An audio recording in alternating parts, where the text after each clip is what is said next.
How are you all? Thank you guys for being here.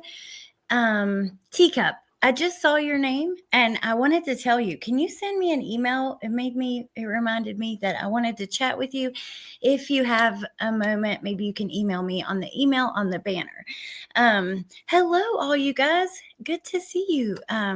Hey, hey, Pointer. Hey, me Wise Magic, Sandy, hey Shelly Beans, Fragile Like a Bomb, Crystal, Shally Tongue, hey Samantha.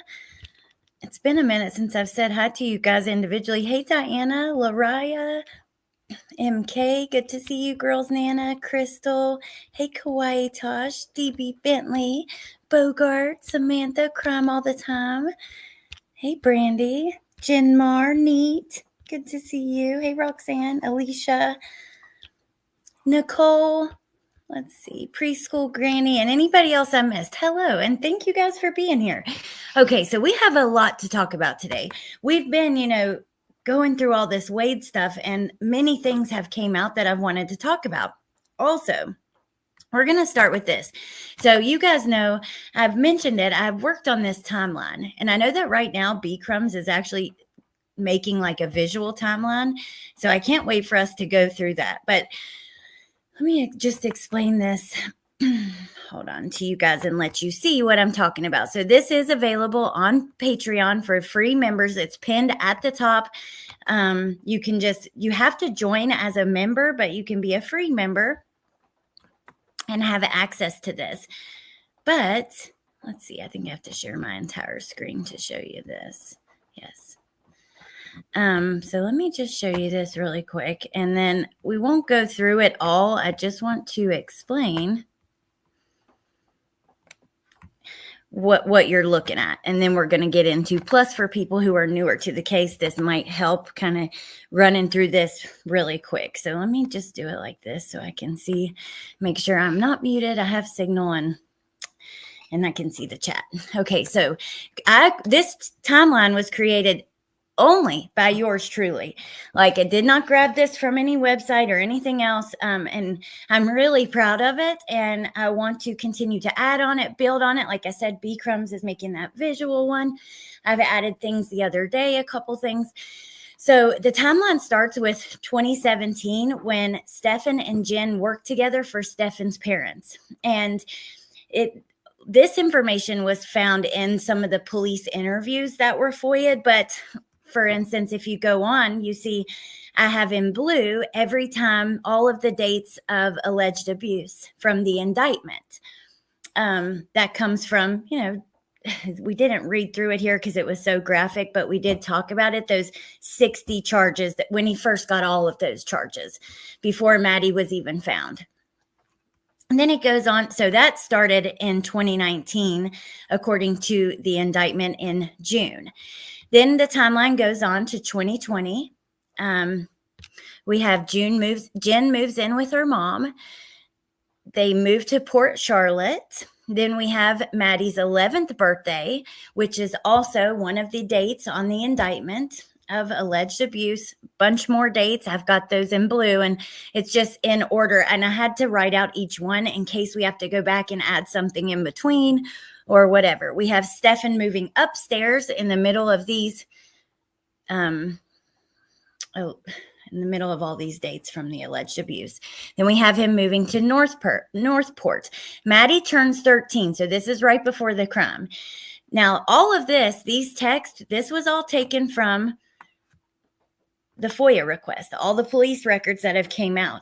So we have the text between Jennifer and Stephan. She texts Stephan, make sure she goes to bed. He replies at 11:39, okay, sweetie, good night. He tells Jennifer she's built her nest and she's settling in now.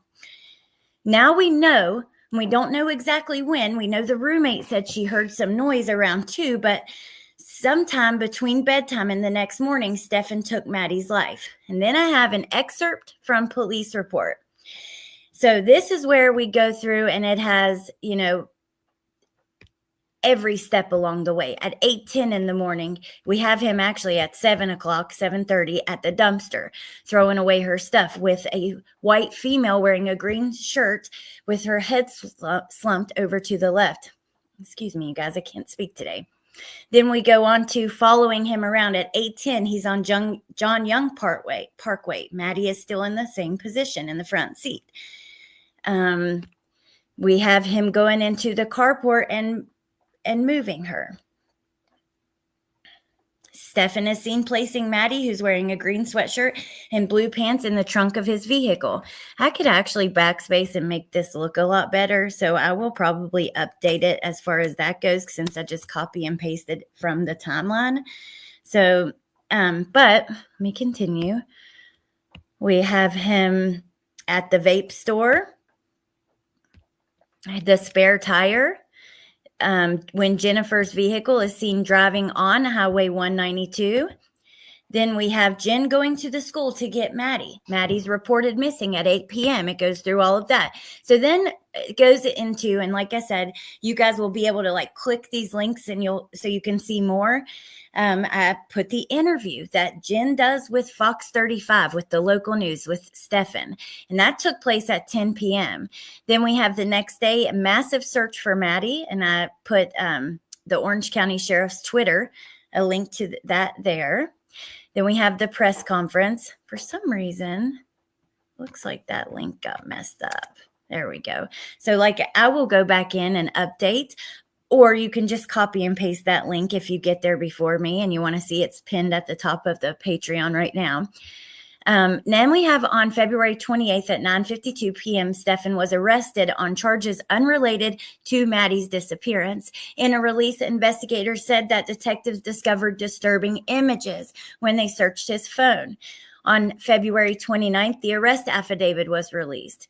Then we have a press conference the next day on March 1st, where a tipster calls in, and I have an excerpt from the police report, all of that from the tipster. Then we have him waiving his first appearance on March 2nd. The state attorney had a press conference on March 2nd. Then I had an excerpt from the local news regarding the sheriff accidentally posting a crime scene photo. Court records were released on March 6th, so it continues to go. We see when they announced the 60 charges, just all kinds of different stuff. So hopefully, and then at the very end, you'll see here, this is a recent addition to the timeline. So on May 14th, Stephan makes a telephone call, and this came from police documents. That's why I have an excerpt from police documents where he talks to his parents, and he says there is no reason for anything that happened. I wanted to grab a few things from Kissimmee, and Chris tells Stephan he wished they could understand this whole situation. And Stephan replies, well, I didn't start it. And then last but not least, and on the timeline, we have his parents do an interview with Lauren from Hidden True Crime. So that kind of is like a brief run through of the order of events. Please go check it out. It took a lot of time to put this together, and I think during the trial, we'll just continue to add to it and build on it. Today, I will do like a run through and make sure to fix any mistakes. Okay. That was a lot. Sorry to run through all of that with you guys, but I just wanted you to understand the timeline and how you can use it, where to find it, all of that stuff. So now, hey, Leslie, it's been a minute. Let's see. Nature Rocks, thank you for being a member for 13 months. We're going to get snow. And then Lariah, thank you for being a member for 6 months. Us too. Thank you, guys. And then Crime all the time. Thank you for joining. I appreciate that so much. Thank you, Tess. Thank you, guys. Thank you, Lariah. Well, I hope, like I said, that it will help. Amy did her research. Hope it will help us during the trial. We'll just continue to add to it. Just looking today, I could see a few places, like I said, I can clean it up, and I will do that. Now, we have a lot to talk about. So there have been allegedly speculating the YouTube channel, who's in the description, acquired body cam footage that had not been released. Then I just wanted to wait a couple of days anyways to go over it. I think It's just the right thing to do. They're, a newer channel or a smaller channel, and they deserve, I don't know. I just didn't want to play it. I wanted to wait a couple days anyways. Then we have an interview that Hidden True Crime put out with one of the teachers, and then the local news, their series. We've watched other parts to this series previously, and it is so good. And they notice things that I didn't notice. They make the timeline make even more sense. So I definitely want to get to that. So we're going to start with this body cam. Now, I only watched the first few minutes, and I could already I had already so much to say. So let's watch it together, and we'll pause along the way and just see how we feel and what you guys have to say, what I have to say.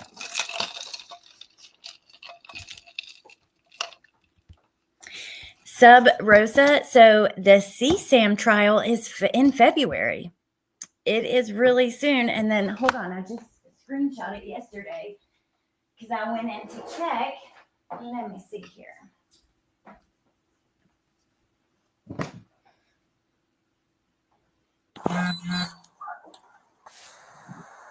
Hello. Hi. Are you Madeline's mom?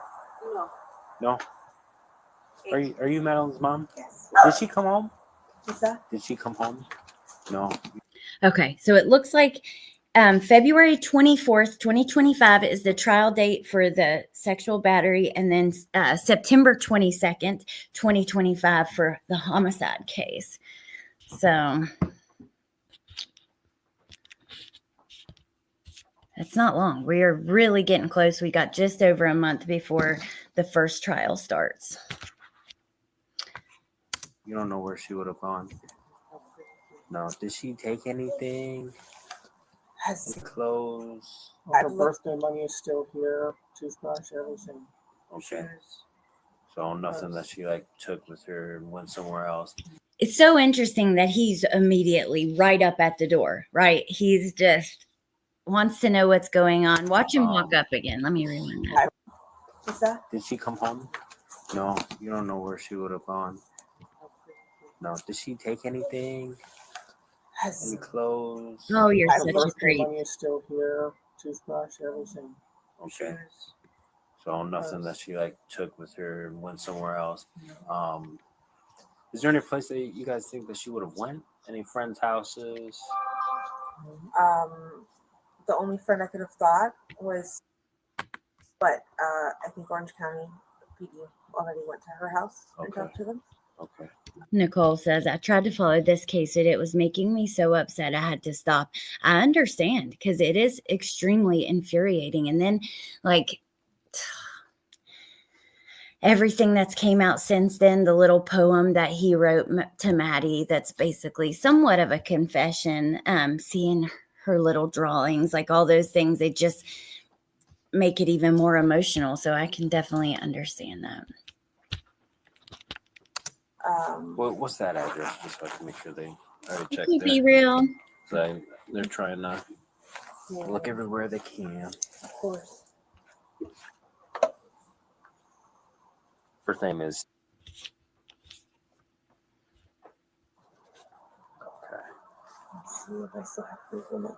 She had just turned 13, Diana. So she was reported missing on the 26th. Her birthday was February 22nd. She had just had her birthday party and all of that the day, the Sunday the 25th, that night. We know, that's when they go up to the bedroom together. And at the beginning of the timeline where I was mentioning those texts back and forth about getting her to bed, that's on the 25th. So, and let me go back to the top of my little timeline here. But yeah, that's on the 25th. And then on the 26th, that morning, Stephan is at the dumpster at 7:30. So somewhere between 11:30 when they go upstairs to bed and 7:30 that morning, he takes her life. And we don't know exactly when, but we do know the roommate heard some loud noise from the room next door. Hold up to her address.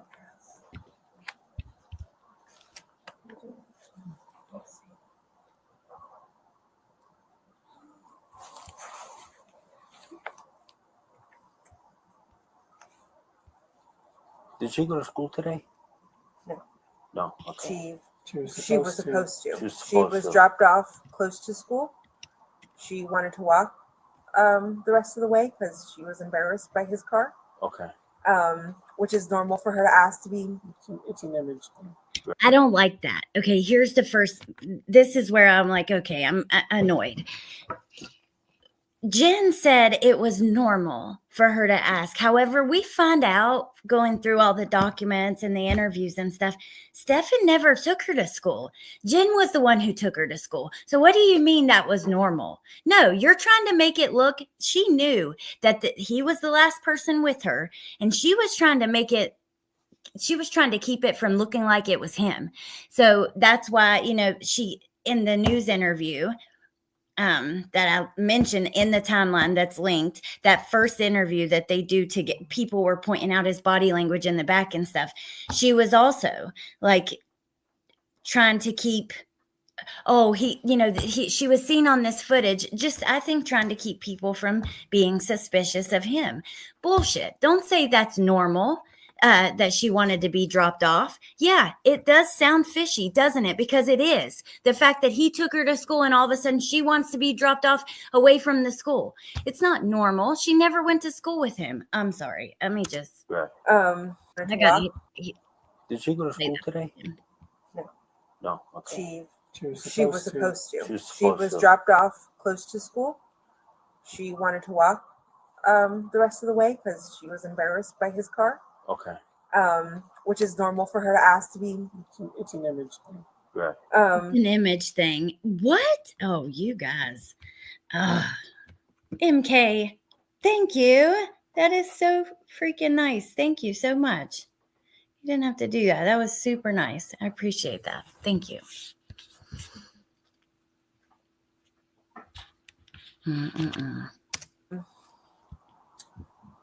Bullshit. But she never made it. I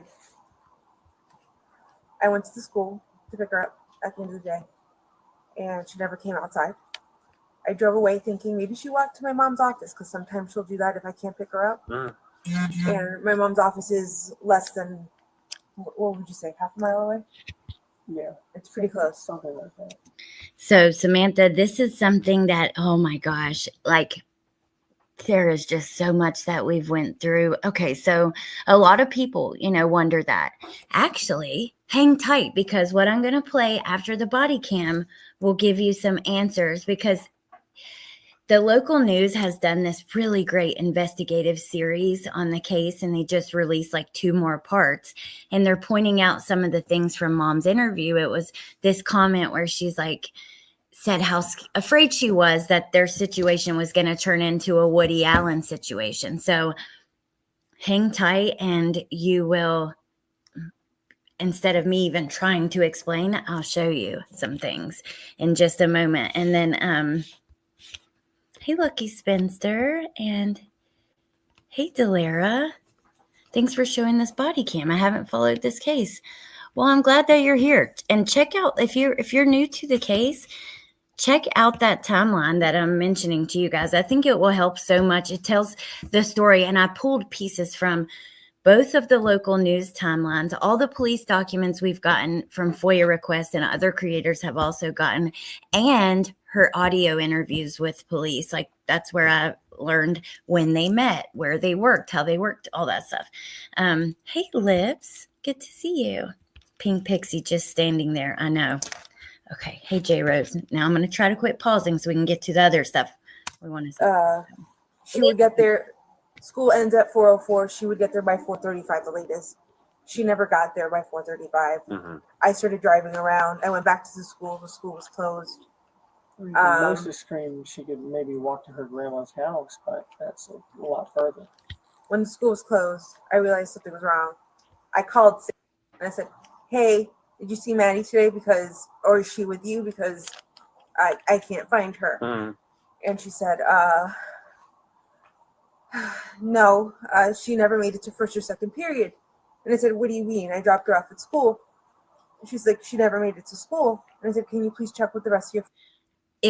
She said we dropped her off at first when Mom was at home in bed. She was not she was not part of the drop off. But let me just add something she didn't put here. She also went to pick Maddie up at the school. And when Maddie didn't come out, she just left. That's always stood out to me. She did not walk in to ask, hey, was Maddie here today? She leaves and goes to her mom's, like she says, and calls the friend. Friend, see if she made it to any of her other periods.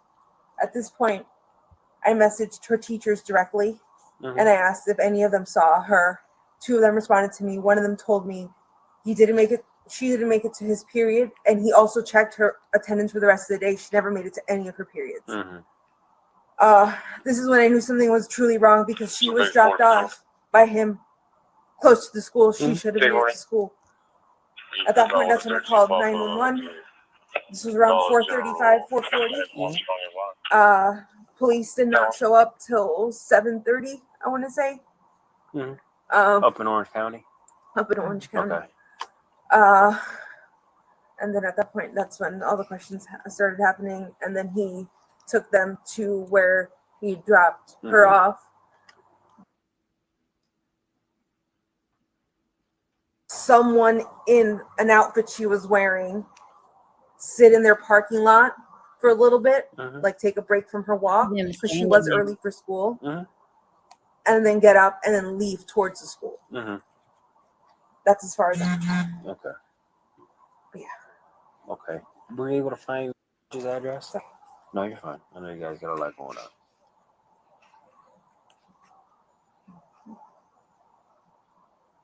Did she take her school laptop with her? She did. She did. She did. They already tried to track it, but unfortunately the unit is completely powered off. Oh, Unfortunately, I already threw it in the dumpster. okay. Completely offline according to them. They were unable to do anything with it. Okay. She doesn't have any other kind of technology that you guys could track.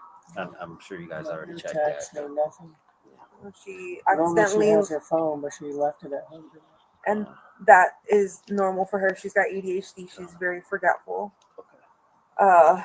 I always have to remind her. We're kind of forgetful too sometimes. I believe, no, this is that.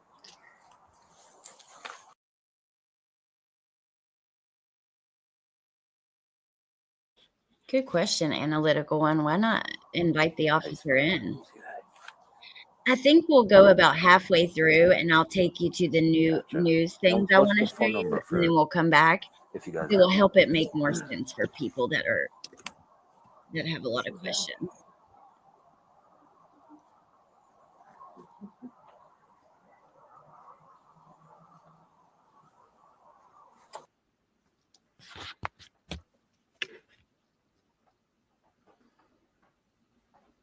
All the existing family already up at the office and met with the cops. The only other closest family member is my sister. She lives in the next neighborhood over. If you were to exit the back gate.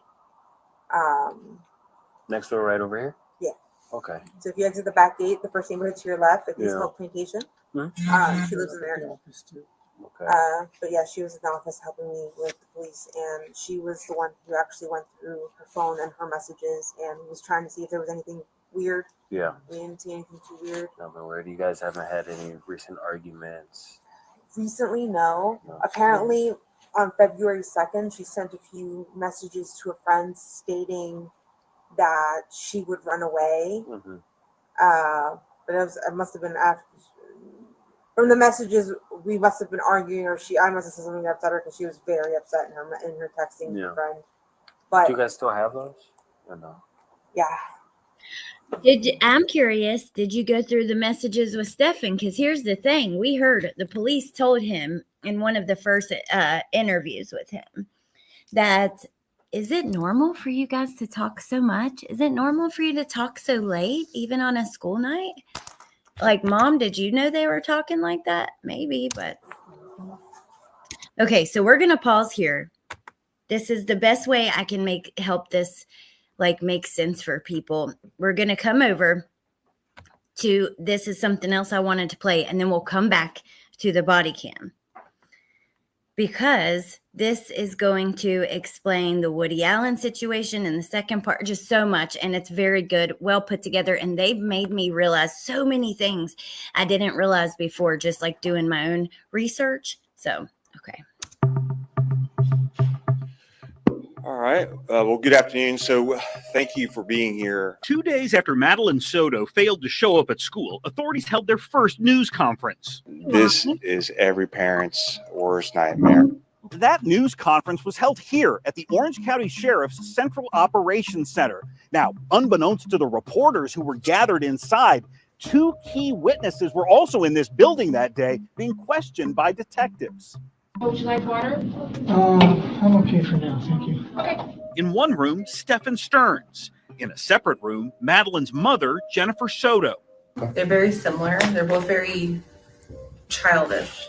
All 3 events took place at the very same time here. Like, see, that's the first thing. We've watched those interviews. I didn't realize it was all happening at the exact same time. Here, as investigators sought justice for Madeline.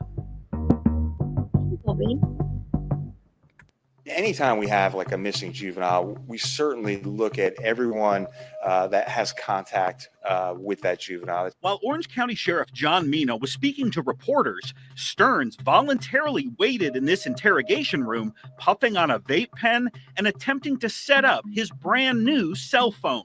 Hi, I'm Siri. Hi, I'm Siri.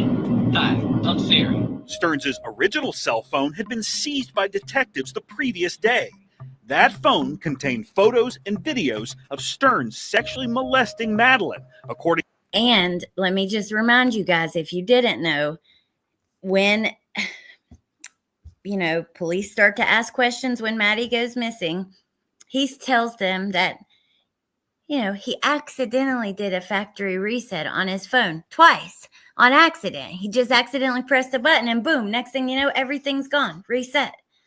Like, don't know how that happened, but it happened, apparently, according to him. According to what investigators told the 13-year-old's mother in a nearby room. So we have these images, and unfortunately, over the last maybe 2 or 3 years, he's been doing oral sex, vaginal sex, and things like that. What makes you guys? We have photos. We have his phone. We were able to get into his phone. Did you ever suspect anything like this? No? You okay? How are you feeling right now? Now, this is not the picture you see on the background is not the interview where the text is from. That interview on camera, remember, that's the one after all of this conversation takes place, after Jen knows about everything, because the cop is going at her hard. Like, your reactions do not make sense. The very second, let me explain this to you too, the very second that she leaves, after finding this out, after seeing these photos, from what you're hearing right now, she texts his dad and says, you need to get him a lawyer. We need to get him a good lawyer. Is this a surprise? Something like that. Worried about having an Photos of her. Mm-hmm. I don't want to believe that this is true. Can I see some of that evidence? As Stearns was taking a nap nearby, detectives described the graphic images to Soto. I literally thought I was coming here for the press conference, but this is not what we're here for. I know. And it's unfortunate that, these are the details that we found. I believe you when you talk to me about those images. Mm-hmm. Those images might be real, or they've happened, but I don't believe they're related to this case. It's possible that his story might be true and somebody else could have taken her. So she, even after she was shown, look at these photos, look what he's been doing to her for years. I mean, they started when she was so little.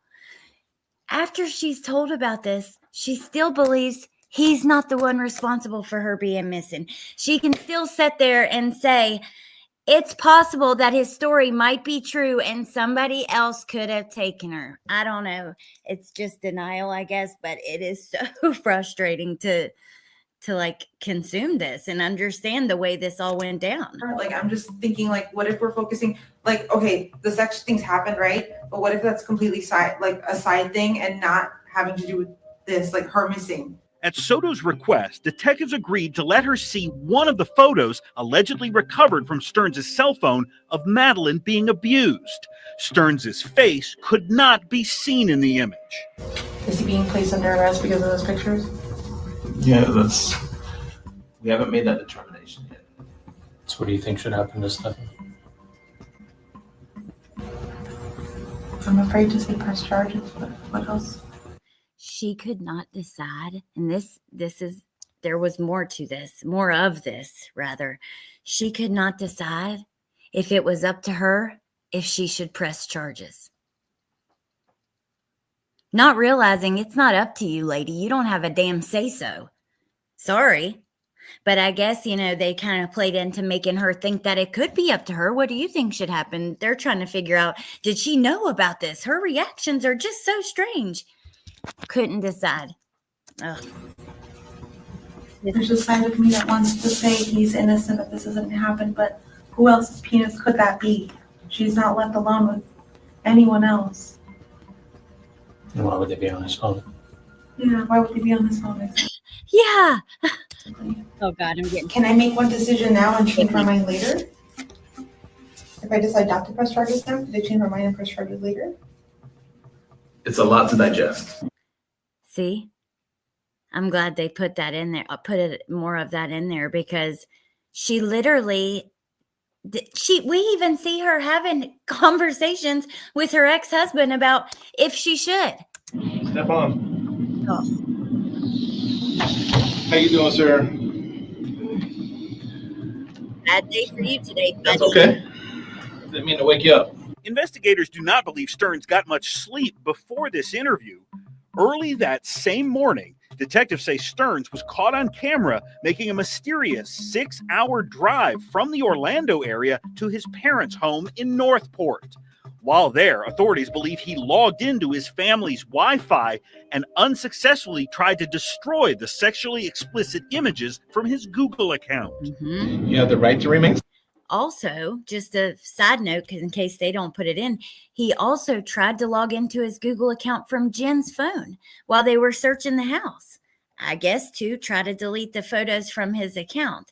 Another thing he did on that trip to Northport, they just mentioned, where he gets in his parents' Wi-Fi. He had taken apart this computer and put like part of the inside memory in his parents' storage building, or in a storage building that his parents also had access to, right? Dad, after he's been arrested, finds this like memory, I don't know what it's called, like part to the computer that holds all this stuff, and gives it to police. Police find 35,000 images of child pornography, none of them being Maddie, all of them dating back to prior to 2020. 35,000. He is like predator of all predators, in my opinion. I don't think, like, he's another one. It's rare that I will think the death penalty, you know, good. Someone deserves the death penalty. But like Wade Wilson, we were just talking, has this long history, even continues attacking people in prison and sexually assaulting people in prison. He deserves the death penalty. Stephan Stearns is right there with him. I'm sorry, but if it happened today, it wouldn't be soon enough. Silent. After being read his Miranda rights, Stearns described driving Madeline to school 2 days earlier. She wasn't saying anything. She was just asleep. She was just reclined in the chair sleeping. Which, by the way, and I'm going to try to stop pausing it so y'all can hear more. He is up. He could get the death penalty, and he is also in Florida. So we might see the state of Florida put both of these men to death. Now, I am going to pause. Like I said, look, I paused it on 444. But at this part where he says she wasn't saying anything, she was asleep, she was reclining in the chair sleeping, she was actually not asleep because she was hunched over in an unnatural position. And they have him on camera with her in the front seat, hunched over like that. He went through a security guard stand. And they also have him on camera moving her into his trunk. Okay, now I'm going to try not to pause and be quiet, but I get fired up. I have a lot to say about this. It makes me, I'm extremely passionate, and I get pissed off, and then I'm like, ah. So let me just try to take it back a notch and let y'all hear this. Okay, explain to me, like reclining backwards. Just laying back and then chair. Like that, I guess.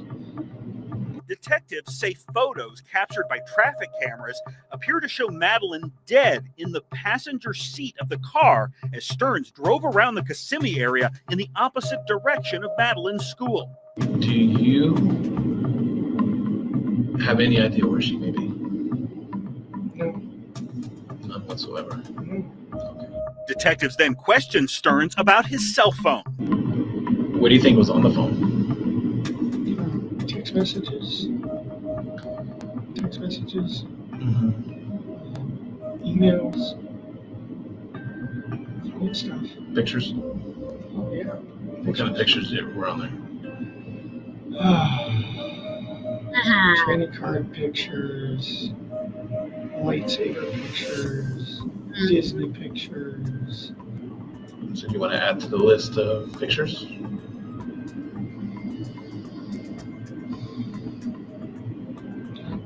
No. Yes, you do. Yes, you do. Should I be talking with a lawyer right now? After Stearns Should I be talking with the lawyer right now? Yeah. requested an attorney, detectives arrested him on charges of capital sexual battery and possession of child pornography. And if you could put your hands out like this. Crime scene investigators photographed Stearns, If you could open your mouth. and they collected a DNA sample. If you could take off your shirt. Investigators seized Stearns' clothing, which he had been wearing. Which I hope you guys noticed. I just like to humiliate him a little more and add him to my thumbnail without a shirt on because he disgusts me so much. Also, since Nanya is here, I got to let you guys know she's the reason that I even did the timeline when I did it. I had already been planning on it, but I'd been talking about trying to put it together. B Crumbs and I'd kind of talked about trying to make sense of it all and create good visuals for it. But Nanya was like, ooh, I would love to see it all in a timeline. And I'm like, okay, well, let me put it together. So that was the finishing force anyways for the timeline. And speaking of pictures, I wanted to share this with you guys. Here is one of the photos he actually shared of Maddie to Reddit. And he was into all these gaming stuff, but he says, my girlfriend's 9-year-old daughter planned and painted this scheme I don't know what's supposed to be. There's something of help from me on the helmet and small bits. She's very good. She's very proud, and it looks pretty darn good. Cannot read today. And then we see Maddie. Her shirt says, be the best. She's so precious. They're watching some kind of Adult Swim cartoon. And then she says, thank you. And wow, she didn't know she did so good because someone said she's the best painter they'd seen. But yeah, that's just another photo that he had shared online. Now, the other photos, of course, are horrific graphic photos, and they have described some of them to us. But yeah, okay. Since Madeline's disappearance. Don't do anything squirrely, man. You will eat the carpet. You understand? They also took pictures of Stearns naked, so the images could be compared to the sexually explicit photos allegedly found on his phone. 2 days after Stearns was taken into custody, authorities found Madeline's body. A grand jury later indicted Stearns for first-degree murder. Hello, you have a call at no expense to you from Stephan Stearns, inmate at Osceola County Corrections Department. While in jail, Stearns called his mom and dad. Were you expecting these charges? No. Okay, so you got blindsided by that. Obviously, it's not true. I never would have wanted her gone for any reason, so, premeditated first degree is kind of a punch. Premeditated first degree is kind of a dick punch. I wish that somebody could punch your ass in the dick just one good time, but Stearns' father asked about the night Madeline was last seen alive. It was shaping up to be a great week and a great visit.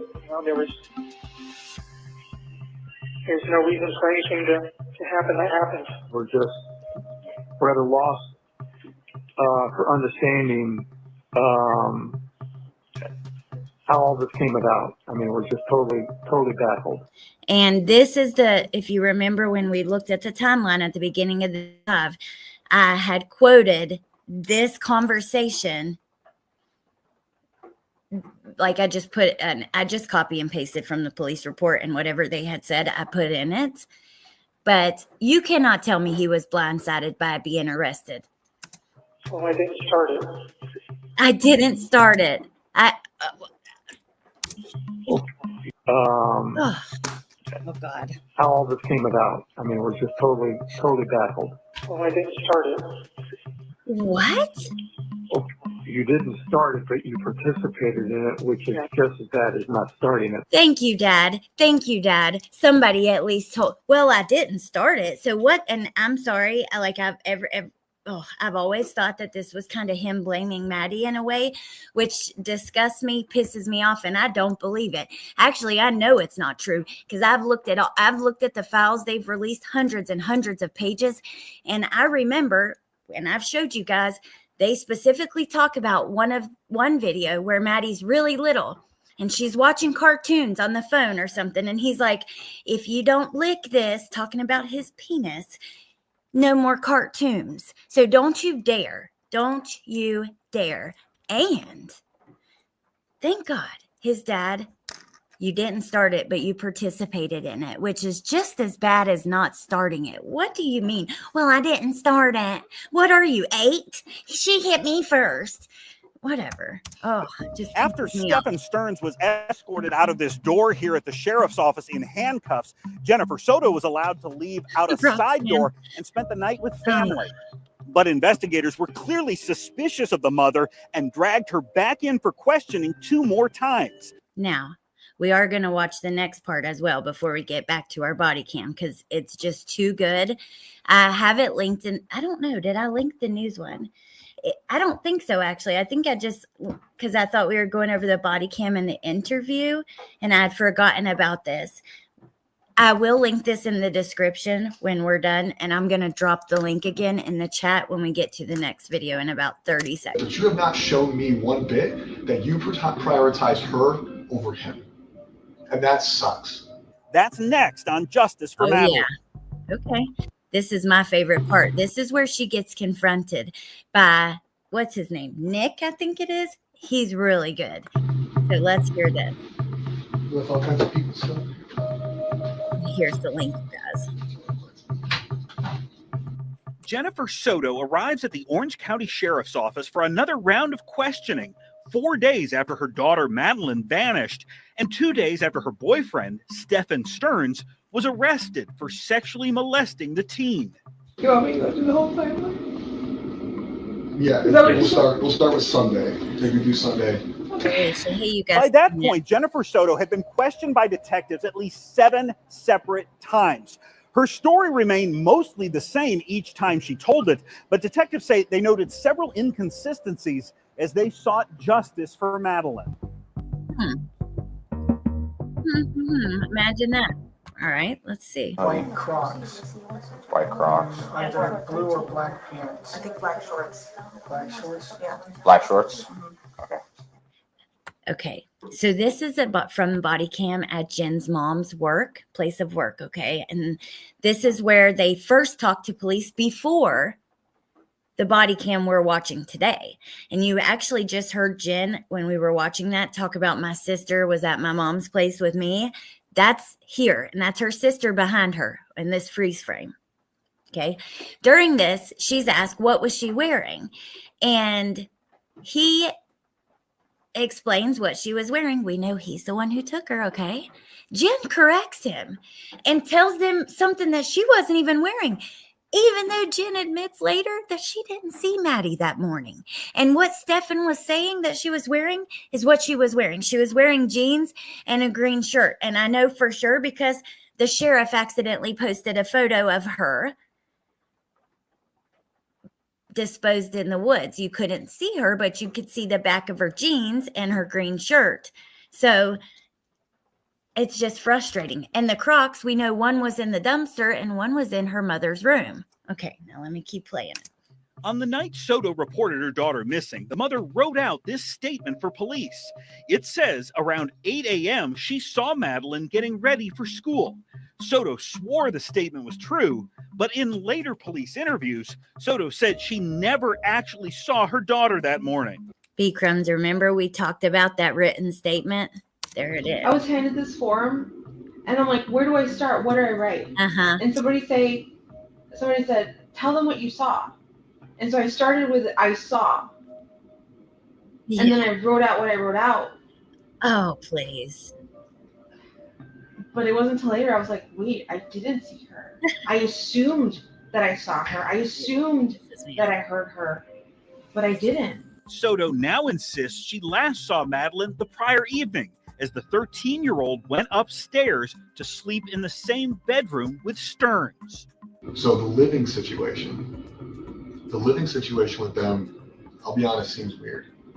It's weird to me. Detectives questioned Soto about how she, Madeline, and Stearns would occasionally sleep in the same bed together. Did you ever wake up and find them cuddling? Did you ever wake up and find them closer than you thought they should be?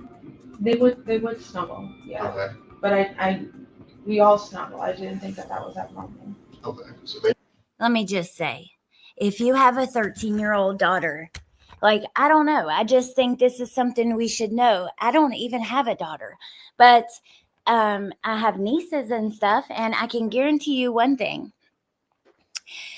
They would not be snuggling with any grown man at that age. I find that so inappropriate. Even if it was their blood family, I could see it a little more, maybe giving them hugs or lovins or something with your family, like your dad or your grandfather or something. But I mean, laying on the couch with them in their boxers and you snuggled up to them, which is how Jen does describe it, by the way. And I hope they show that.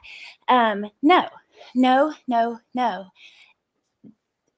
Please do not allow that.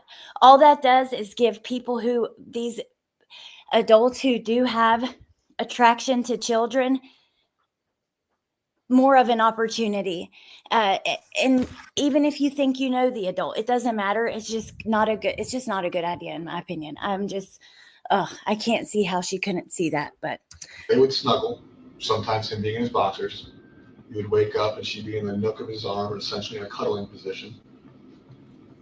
And you never found that weird? No. Okay. Oh, this cop, man, it makes me want to rewatch this interview. He is just so good. He really does point out a lot of things that need to be pointed out. Soto told investigators she originally did not feel comfortable with Madeline spending the night alone with Stearns. I had a rule. She wasn't allowed to sleep in his bedroom at all. But over time, Soto says that rule went away. And I kept telling her, no. I'm not comfortable with that. But eventually at some point, like we really want to watch, I forgot what movie it was. They really wanted to watch something and I was really tired. And I said, okay, fine. Go ahead, but this can't happen often. Now, no, Jen wasn't dating him at the time. And we heard, from Stephan's dad and from the interview where Jen comes back in with an attorney and does that. She doesn't get immunity, but she does make a deal where anything she gives in the interview, they can't use against her. But we hear that she gives excuses to Stephan's dad. After she gets shown the pictures of Stephan and Maddie, Stephan's dad is who gives her a ride home. And on the way home, she talks about that's the day that she says that Stephan needs an attorney. But she also says, look, I haven't been giving him any sex. Like, all my medications just make it where I don't want to have sex. Like, almost making excuses for why he had been hooking or abusing her daughter. And yeah, I allowed her to go upstairs and sleep with him. During a police interview the previous day, Soto made reference to a famous filmmaker who is married to the daughter of his former girlfriend. I've always told him that my biggest fear is that this would turn into a Woody Allen situation where the stepdaughter or the dad grooms the child, and the child then turns 18 and ends up running away with him. I told him like that was my biggest fear, and I don't ever want that happening. Like, you can't. That was her biggest fear. And that there was her saying that was a huge problem for a lot of people, at least here in my chat. And I do want to say, so just now I was going to say Jen was making excuses for why he would want to be hooking up with someone else. But let me make it very clear. And I didn't say that. I stopped myself, because even if like I said, even if it eventually blossomed into something where someone thought they could consent, a child cannot consent. Her brain had been warped from years of abuse from him. And yeah, there is no excuse. And in my opinion, no blame, zero blame at all should ever fall onto even a child who does consent with an adult, because they are not mature enough to understand. So I just want to make that 100% clear. Okay, let's keep going. You can't do that to me. Like, Why would you say that to him? because I never trusted. I grew up being told never trust a man. A few days earlier, detectives let Soto see a photograph that reportedly showed Stearns sexually abusing her daughter on the teen's bed. When you guys showed me the picture of her, I believed the sexual stuff, but I didn't want to believe that he had done anything evil to her. I'm like, no, what if he did this stuff fine, but what if she's still missing out there? What if somebody took her? What you just said is the sex stuff is fine. It's not fine. After seeing the Curious for you guys that this is new, what you took from that statement. I believed that the sexual stuff, but I didn't want to believe he had done anything evil to her. explicit photo, Soto says she told Stearns' father to hire an attorney for Stearns. So he showed you photos of Stephan Barbie. Reedy. No. The first thought you had was to ask his father if he should get a lawyer. Yes, he's done this to her, and that's not okay. But I swore I felt in my body she was still alive. She was still out there. I told Chris to get him a lawyer because I felt like you guys were chasing the wrong person. But you weren't. You're not. We showed you a picture. Whether she wants to do it or not, that is not consensual. And you prioritized him again. You prioritized him by offering him or telling his dad to get him a lawyer. Not what the f did he do? See why I love this cop, why so many love him. He does a great job. Pinche, thank you for joining or rejoining. I appreciate that. Thank you. Joining or rejoining, yeah. How is she still free? Well, police have said that there is no evidence that she knew what was going on. They said that they don't have plans at this time to arrest anyone else. But they have also said, when talking to his dad in an interview that happened over the summer, but is now out there on YouTube, that they looked and they searched and they, tried to find evidence that would show she knew what was going on, and they couldn't find it. So, Hey, we need to figure out what happened. No, let's protect Stephan. I was in shock. No, that's not shock. That is your natural instinct to protect Stephan. I don't care about him. I want him to go to jail. I want the worst thing possible to happen to him in jail. I know what happens to predators in jail. Like, I'm ready for that. Like, please. I don't give a f about him. I'm not protecting him. Detectives repeatedly asked Soto where Madeline... Because they were calling her out hard. I mean, this went on for like over an hour of just giving it to her, telling her hard truths every time she answered a question, because there were so many times where she had said things that just didn't add up, and this was the time to point out all of those times. Madeline's body might be hidden. If I knew anything, I promise you, I would tell you. Like, I am willing to take a lie detector test, whatever the f you want, but I don't know anything. He's never mentioned anything. I've never seen any signs. I tried watching her like a hawk. I thought I was doing a good job, but I wasn't. How can we believe some of the stuff that you're telling us, or believe that you don't know?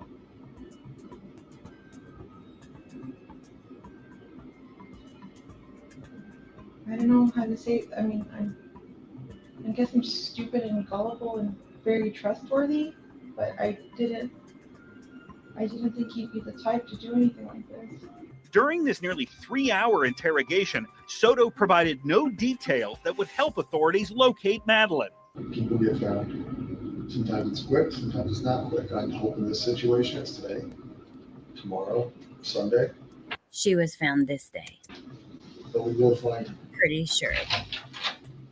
Just 45 minutes or so after detectives escorted Soto out of the sheriff's office, deputies in Osceola County found Madeline's body.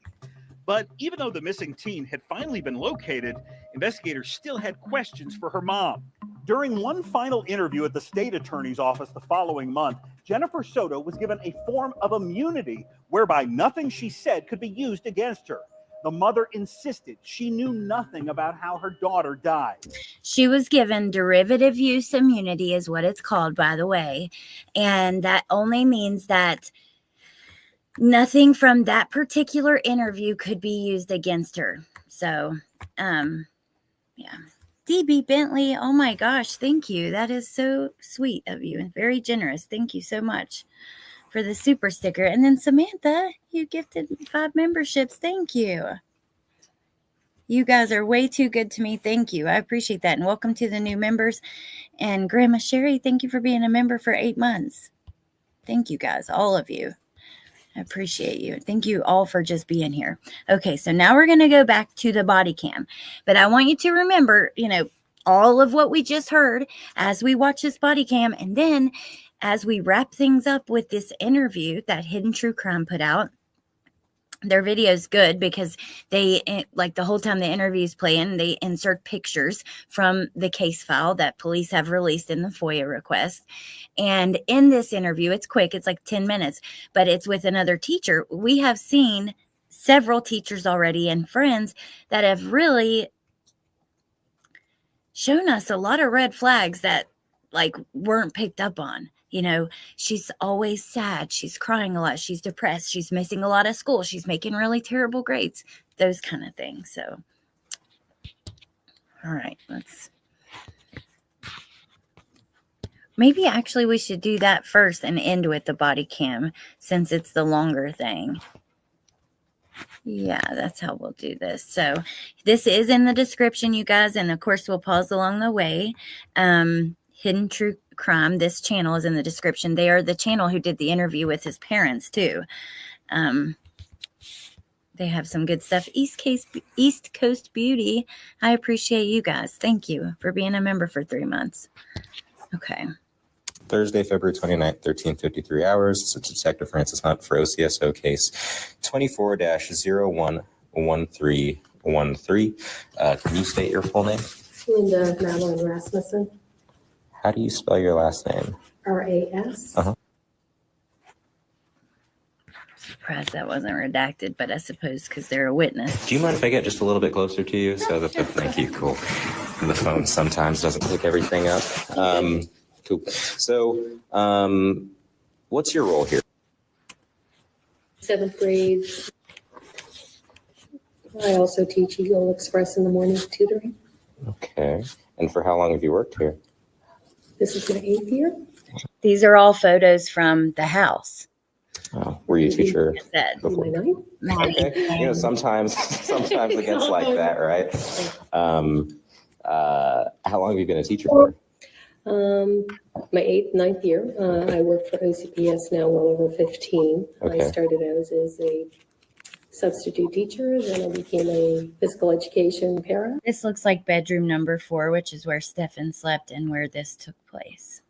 Where, he took Maddie's life, I assume. You had a long and varied career. So in total, you said 15 years here at OCPS about. Gotcha. All right. So you teach 7th grade regular. In any of your class periods, do you have a young lady by the name of? Yes, she's in my 4th period. Okay, she's 4. Right after lunch.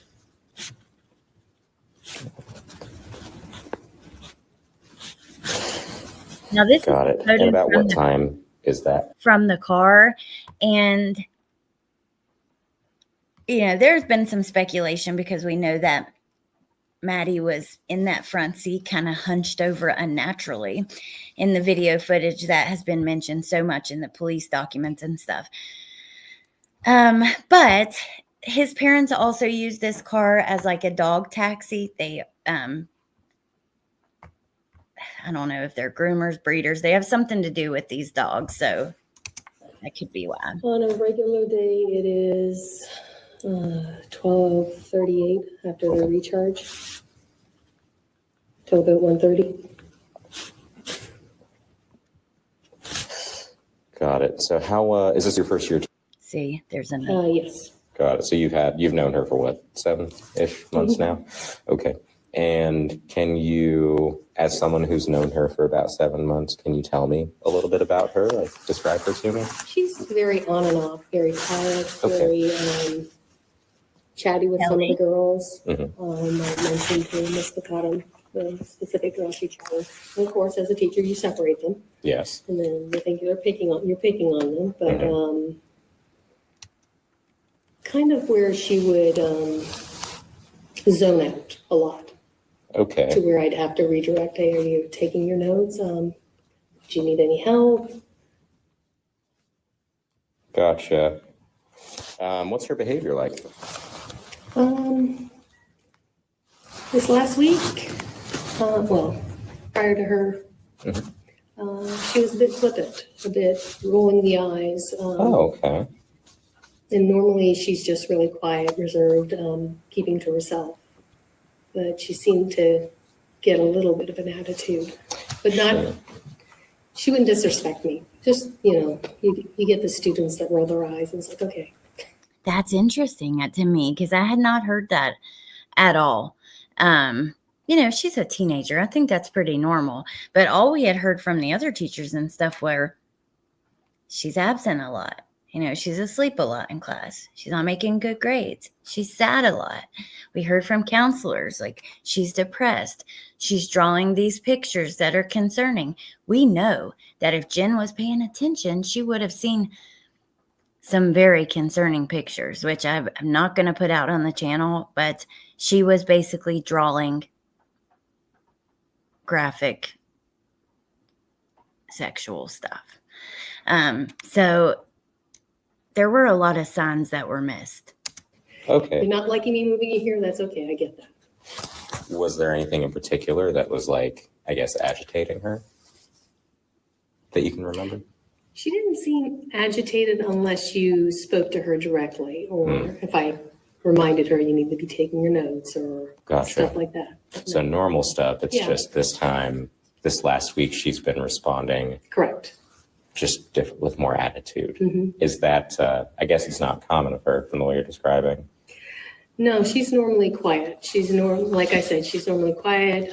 She zones out to where you're having to redirect her. But she's normally like more receptive to just direction or redirection rather. Okay. I even made a comment to Miss Rivera, and Miss Rivera would look, we're going, yeah, because I have Miss Rivera, she's the co-teacher for the ESC students in that class. Okay. So she is in a special education program, correct? They're integrated with the regular classroom. So yeah, we have like split classes to where half the students are ESC, the other half are just regular students. Okay. So you guys, I do see this has came up in the chat and I will just go ahead and address it. We don't know if she was pregnant or not. We have to wait for trial.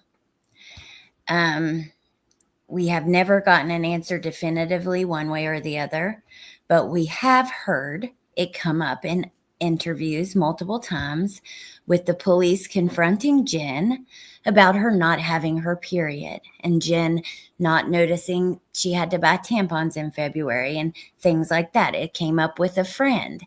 The friend said she knew she was late, but she had just assumed that she started. We just don't know for sure. So I have seen it said both ways. There was a person who was on Reddit claiming to know her, I believe, that was talking about it. And we've just seen it stated both ways. So I can see where people could have heard either way. But this is just the facts. we don't have the facts until trial. They're going to come out at trial, and then we will maybe know. And oftentimes there's a lot of stuff that is left out that never comes out. I'm concerned that she could have been. That's my opinion based on all the interviews and knowing that Stephan's parents said he was acting weird that weekend. He was really anxious. He was asking for nerve pills. But we just don't know for sure one way or another. And then, thank you, Bikram. So February 25th is going to be the child sexual abuse material trial. And in September is the other one. And do I have the date? I was just looking at it. Let me see. September 22nd. So, I said the 25th. I'm wrong. I'm sorry. It's February 24th, 2025. And then September 22nd, 2025. So, for the homicide case. I agree with that, Wendy. I'd bet she was a stress girl. Stress can cause periods to be late or missed. Absolutely. And they did have the period tracker. Toe Beans, thank you for rejoining. Nicole B, same. I look forward to this trial and I am dreading it all at the same time. Me too. It's going to be tough, but also it is so important. It is so important, in my opinion. It could help it, for one, other moms. Like, I hope that they're paying attention. I hope that they're moms who are dating and stuff. I hope that they pay attention to this. And also, I just think that he deserves to be shamed and for what he's done. To think he deserves to be blasted for what he's done. I hope he gets the death penalty. I really do. I would not be a bit upset if there was some sort of prison justice that happens. So I truly wish nothing but the worst of the worst for him. And like, God, how wrong of me to even say that, like to wish the worst for another human, but also he deserves it. Okay.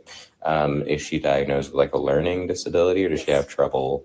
I guess she does have a what is it called? An IEP, I think. Gotcha. And is that just for is her mental capacity that of normal, or is that just more a learning? No, I've noticed aside from her being quiet or zoning out and stuff like that. No. Okay. She's just typical. Gotcha. Okay.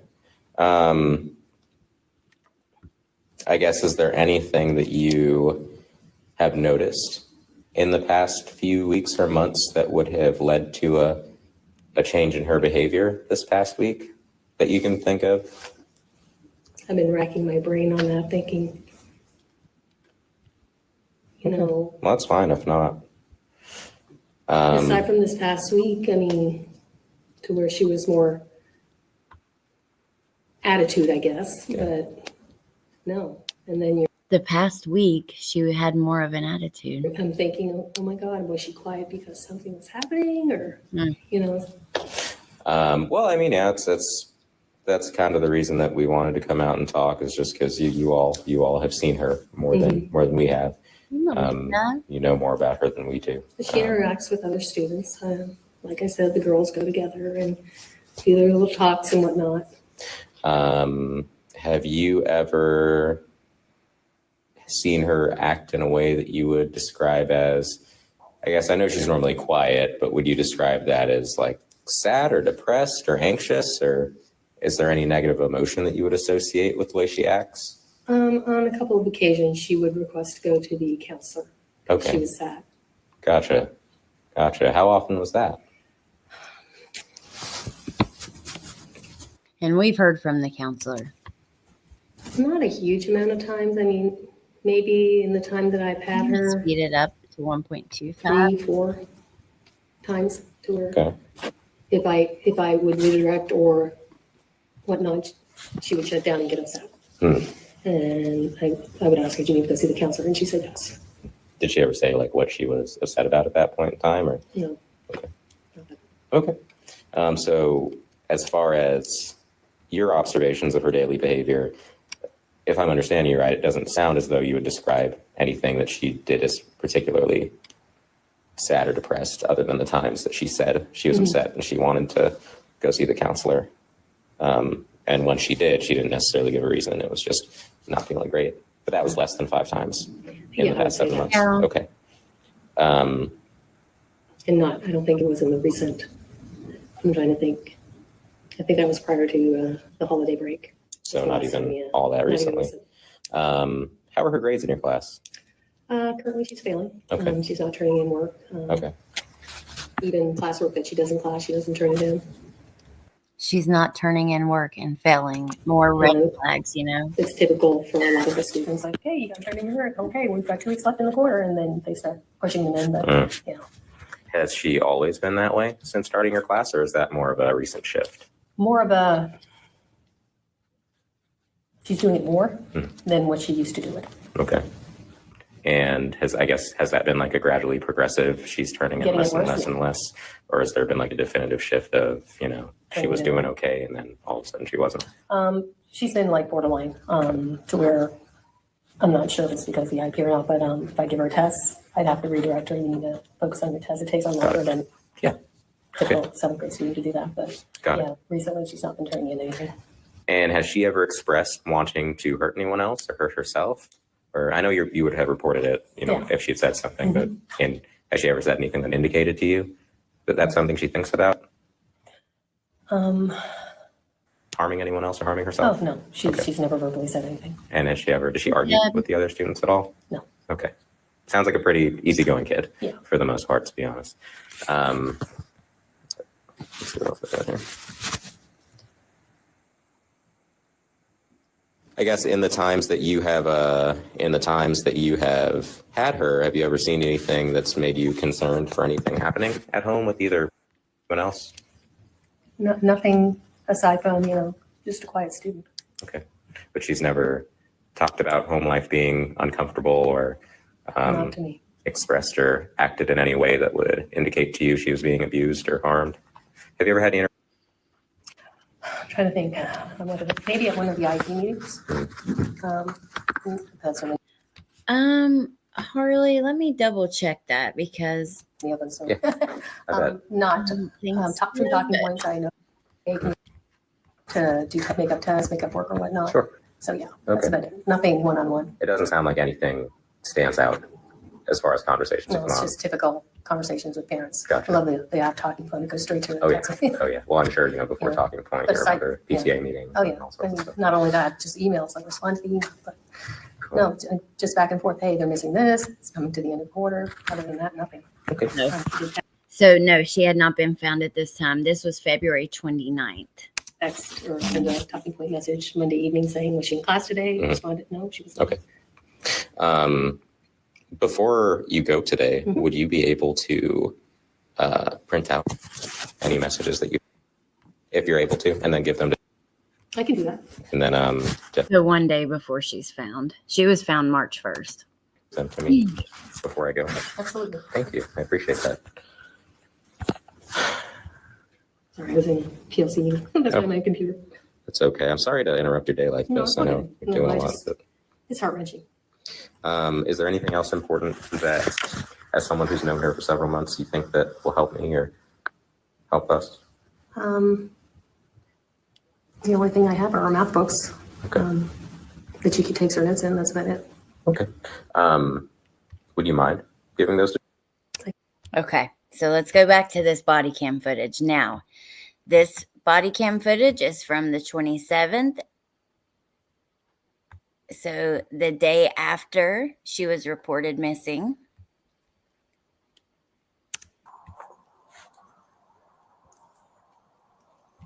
And we started at the beginning, we paused, went back, went through some of the other things I had planned on looking at with you guys today anyways, and then came back to the body cam just because I noticed there were a lot of questions. I felt like those 2 videos from the local news, that series is just so good. And I thought that it would really give you guys a better idea. All of the stuff they talked about, I've talked about here. I don't think I have a playlist for this case. I'll have to look. If not, I'll create one. But You know, I've done a lot of videos going through the police documents, going through those interviews, that interview with her on camera being one of the ones I think is like the best to watch. That gives you a lot of information, but you also hear her get kind of called to the carpet a little bit in it. So, And that's her phone. I'll put together a playlist if there isn't one. What?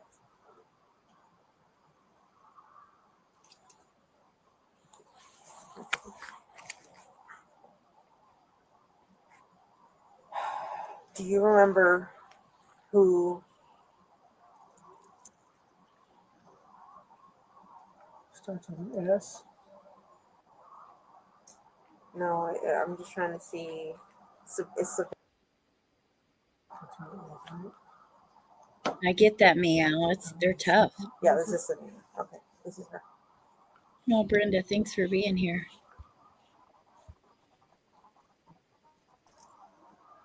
See, I don't recall getting in a fight and saying this to her, but sure, we'll say that. I know. Okay. I mean, I taught her. Yeah. Yep. She is your daughter. Huh. It's okay if I swipe now? Yeah. Okay.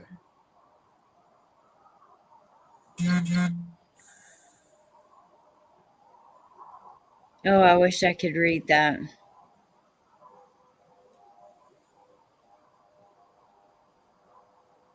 Where did she say that she wanted to run away?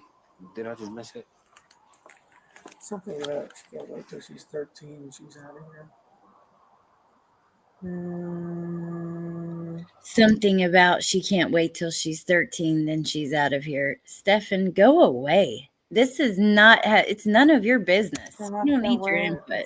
I thought it was part of that conversation. Never mind.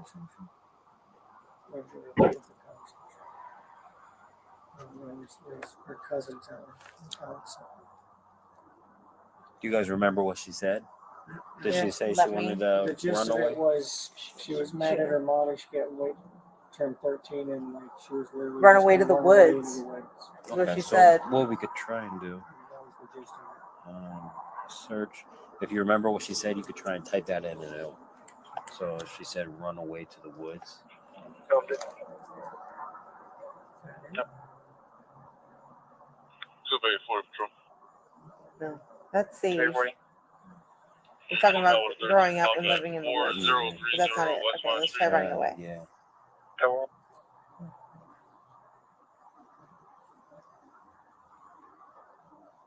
Nothing Try to running there, 50 away. check. What about just run?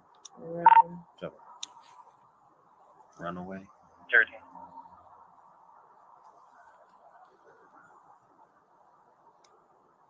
No. Let me try it as one word. No.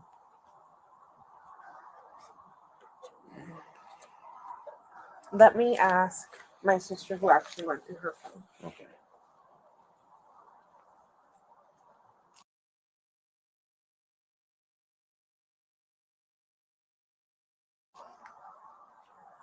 Do you have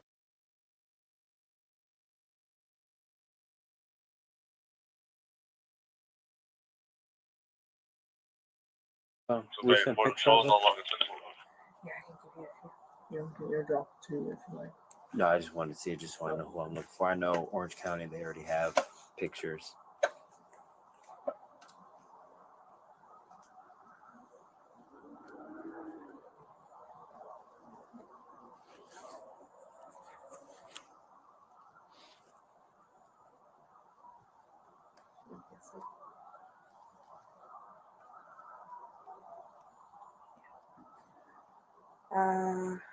We made these posters if you want.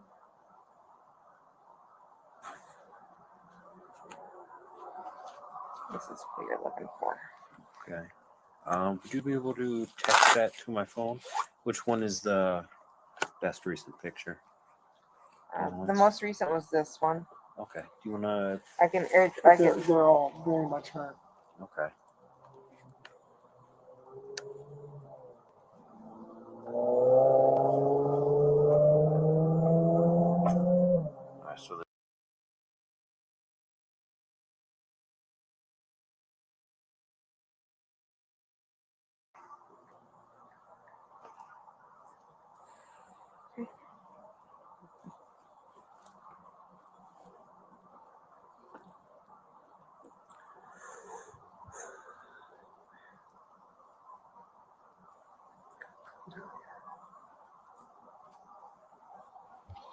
Deb, yes. That's mom, and that's the stepdad. And make sure you watch the beginning, like what you missed, because we went through a lot that will kind of I'm currently bring you through some of the details you might not know, but also on my Patreon, on the free member tier, pinned at the very top of the page is a timeline, and it includes links and stuff where you can go and learn more. As soon as this is over, though, there is one thing I need to update and fix on that timeline. There's one link that doesn't work because it needs a space in it, so you have to copy paste that link or just wait until then. My name is Cindy P. They came to the house real quick, God, and they're asking me about the text message where she said she wanted to run away to the woods. Do you remember who she texted that to and like what day, so I can show them that? Why didn't you go through her phone, Mom? Duh, oh my God. Well, see, when I went to what I thought Tall Goblin, February 2nd, where she said, Grace, how in the hell could Duty Ron confirm that? That doesn't make sense. He doesn't know. We don't know until trial. If you listen, which I've spent hours and hours going through every interview, hundreds of, or if not 1,000 pages, documents, nowhere in there do they say she wasn't. They don't give any information because in the state of Florida, they can't because she's a minor. So it's illegal. Like we get to see her cause of death in one of the police reports. And I think that was an accident that wasn't redacted because we're not supposed to get any details from her autopsy. And yeah, I don't see how Duty Ron could confirm that. I love Duty Ron too. I appreciate him and his channel. I don't see how he would know because all we know is that she missed her period. And that was a topic that came up in several different interviews. So I don't think he would know that, but it can't be confirmed until her autopsy is released, which will never happen because it's Florida. So until the trial, whether it comes up one way or another, or it might not come up at all. And in that case, it could always be left up in the air. I hope it is confirmed one way or another so that just to cut down on rumors and stuff. But it's totally possible that is left open and we don't ever know just because of the laws in Florida. What did she say? But she talked about like me acting up and that she don't want to live with me, or that I said something about kicking her out before she turned 18 or when she turned 18. It doesn't say it. It doesn't talk about her running away into the woods. So Nikki says people are saying that because there's only one count of murder. Well, according to Sleuthy Goosey, which I have to no, even being law enforcement, he would not have access to that because please show me where if you remember where, send me the link. I would love to watch it. But if the pregnancy wasn't viable, it's not just charged with, it's different in every state. There's all kinds of different aspects that would go into if he was charged for another count for that. But I just don't know how he would know that because it is against the law to share minor autopsy details with anyone outside of the people working on the case. So with even him and I don't know. Hey, what? Where did she say that? Did she ever say that? In front of Home Depot. Oh. And log out Florida tag for me as well. That one. It'll be 002-8 Alpha Yankee. Florida tag. It'll be a white minivan. Oh, okay. Okay. Okay. I'll let him know. Apologies No, to that was it. notify me. Okay. So what she had said was to Sage. Actually, this is Sage's dad that reiterated this to us. Was that once she had said she wanted? Wouldn't it be fun to go camping in the woods and do a bonfire? Dude, I'm sorry because I moved the computer on this leather thing, and y'all are probably getting all the noise from my elbow and stuff on it. But Grace, so I'll make sure to mute while we keep watching. But Grace, yeah, please look that up and send it to me. I would appreciate that so much. I always appreciate anytime you guys tell me something you've seen or heard like that. But as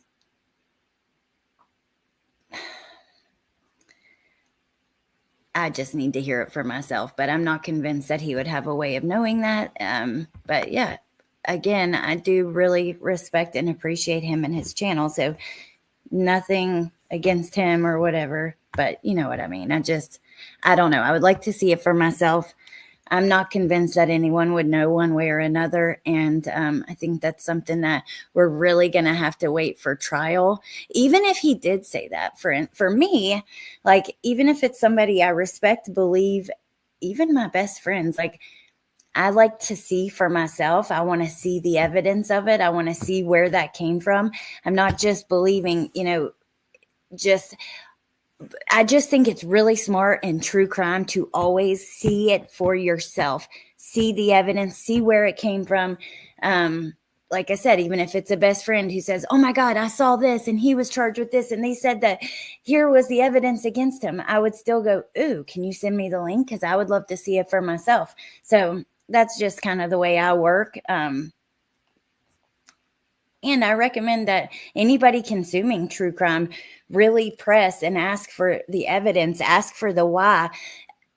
Press your favorite creators respectfully. Do it respectfully for their sources, for where stuff came from. It's just a smart way to go about it. And if it doesn't come straight from police documents, police interviews, police press conferences, or at trial, or through, like in this case, a lot of his discovery, once he gets it, they're releasing it to the public for FOIA requests.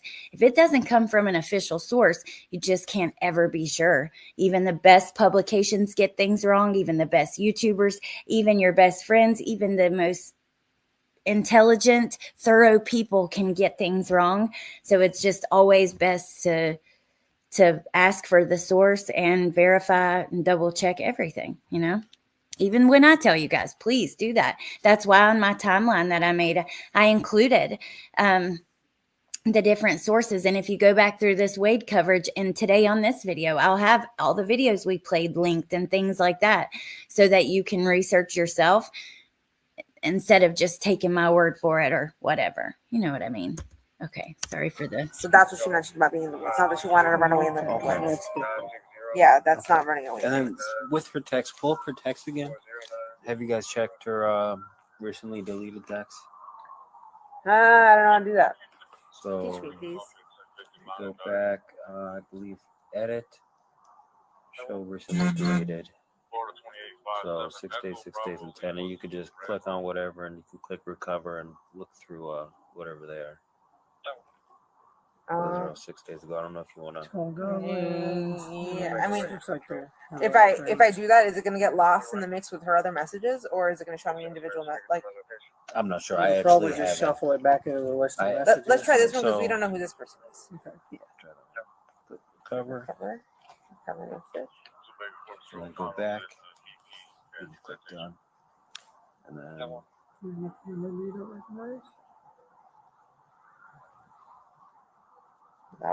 that's it 6 days ago. It's not there. What was 6 days ago? What day of the week?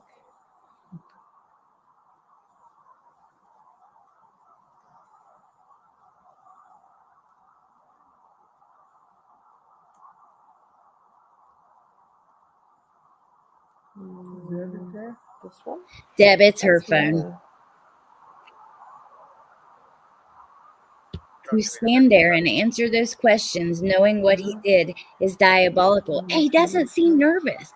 He does in the fact that he wants to stand there Okay. But like, he's not shaky. I don't know. Maybe he's on. We know that they love to take, anxiety meds. I think this was the number. I'm not too sure. I think it was too. But it was I just. think it looked like it, but it said that there was only one It message. called that there was a 7 in it. So. No. So I don't know. Who's the other one? Tall Goblin? Calm as a cucumber. Who dat? I Or was it don't the know. one with the S? Freaking insane. So that's Tall Goblins with the S. Think about this. He came while they're looking at the phone. Let me just turn it down a little bit and we'll talk without pausing it. He came through the front gate where there is a security guard with her deceased or unconscious, but they said that she was, bent over in an unnatural way. So I would assume that she was deceased already, and they have him on camera with her like that, like for quite a while until they have him on, like putting her in the trunk. They have him pulling into where he pulls in, and it's all on camera, like all of this. So he wasn't. I mean, maybe he was nervous, but you're driving through a gate talking to the security guards. We heard the security guards interview, like he talked to them with her in the front seat like that. It's unbelievable. And then Boho Hobo, thank you for the super sticker. I think it's a super sticker. It doesn't, for some reason, weirdly doesn't tell me. It usually does. Hey, Jen Jen. 20. I'm just so glad that they have him they probably have a lot more than we even know about, but along the way, right, at the dumpster with her in the car, driving down the highway with her in the car, driving into the parking garage, moving her into the trunk. But I am curious if they have anybody's Ring camera or anything from them coming outside to the car that day. How did he get her from upstairs to outside without anybody seeing it? We know Jen, slept. Her alarm goes off at 9. She hit snooze and got up the next time. Yeah. Okay, let's turn it up. I know the other officer already came here and looked inside, right? Yeah. Do you guys mind if I go back in and walk through with you guys? Go for it. Come on. You guys want to show me the way? Dude, Samantha, I have wondered that this whole time. What could his defense even possibly be? But I think we have a little bit of a hint. Is it just black? What the heck's going on? We have a little bit of a hint because I guess the whole end of the file is, no, it comes back. In the phone calls with his parents, they're talking about a traumatic brain injury he got when he was younger and how everything changed after that. I don't remember exactly how it came up, but we just heard that this came up. It was somewhere in the police files, whether they mentioned a phone call or an email, something with the parents talking about this brain injury. He also, his parents talk about that brain injury on Hidden True Crime.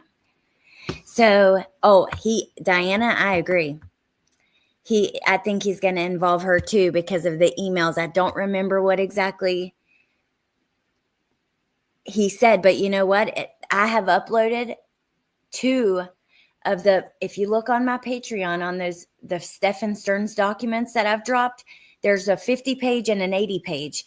In those, you will find what I'm talking about with like his email to his parents and on the things he said to his parents, because his mom tried to blame Jen. His mom said she told police she thought Jen was involved and Stephan was covering up what Jen did. That maybe Jen found out they had a relationship and just freaked out. And then she was like, now you have to cover it up. Like his mom was giving these theories to police and stuff, but all of that is in those documents. Make sure you check those out. And then I couldn't factory reset my phone if I wanted to. Tobeans, do you think he unalived her upstairs or downstairs? I don't know. I kind of think upstairs because I don't know how this started. Like, we know he's been abusing her for years. So what changed? What happened that brought this on? Could it be something like a pregnancy or something? Yes, I think it could. But also, like, and it could be planned because of that. But also, could it be something that just happened in the moment and it wasn't planned? So I don't know. But I'm like leaning towards upstairs because we know the roommate heard a really loud movement and noise at like 2 a.m. And it sounded like, she said it sounded like something like really heavy was set on a table or something. I cannot remember what exactly she said. It's also in those documents on the Patreon for the police. That's part of his discovery.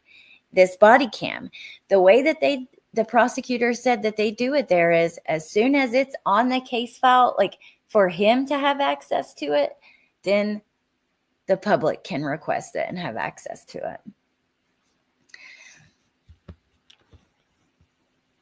The TBI claim needs verification.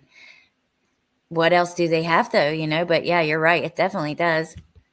Hey, Natasha. Hey, Allie in chat. Was just listening in. I wonder if his calm demeanor driving past security was due to taking Xanax and whatever he was taking. Adrenaline had to be running rampant. I think so. I think you're exactly right. Because, well, his mom and dad said that he asked them like 2 days before the murder if they had any nerve pills. So, he wasn't shy about that. And then one of his friends that came forward, I believe, also talked about like his taking Xanax or I don't know. There's been so much. Off the top of my head, it's hard to remember. Mel. So I have a video on the biological dad. If you look in my on my channel under the live tab, I'm certain I used them in the thumbnail because I was curious too, and so many people had asked. So he's done an interview, which we watched during that video. He's pissed, he lives in Texas, and they didn't have a custody agreement through the courts. It was just like a spoken agreement, the way I remember it. You guys correct me if I'm getting something wrong, but he wasn't sure. He has a lot of questions, and he was straight up asked, like, do you think Jen was involved? And he's like, he basically said he would love to say no, but he just doesn't know. And he needs to know, he needs more evidence. He wants more answers, that he's just very heartbroken, devastated, but also pissed. So she doesn't have immunity, only derivative use immunity. So meaning anything she gave during that one interview, let's say she said, I was part of it and I knew all about it. I knew everything that was going on before. I just looked the other way. They couldn't arrest her for knowing about it and looking the other way. They would have to find evidence through text messages, through her phone, and that would have to be used for her arrest. It's just anything she said during that interview. And also, if her story changed, which it did, she said she saw her, then she didn't. They also said they weren't going to arrest her for that. But let's say outside of that, they did find text. They found video evidence. They had a friend came forward with something that Stephan also said. Just they could corroborate her involvement with evidence elsewhere besides that interview, then they would and could use that for her arrest.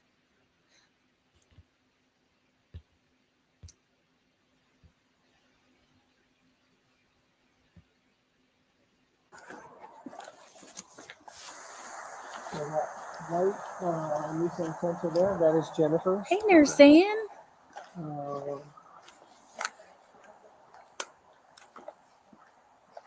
Wait, ears. Which part, Samantha? What did I say? I can't remember. Hey, CB.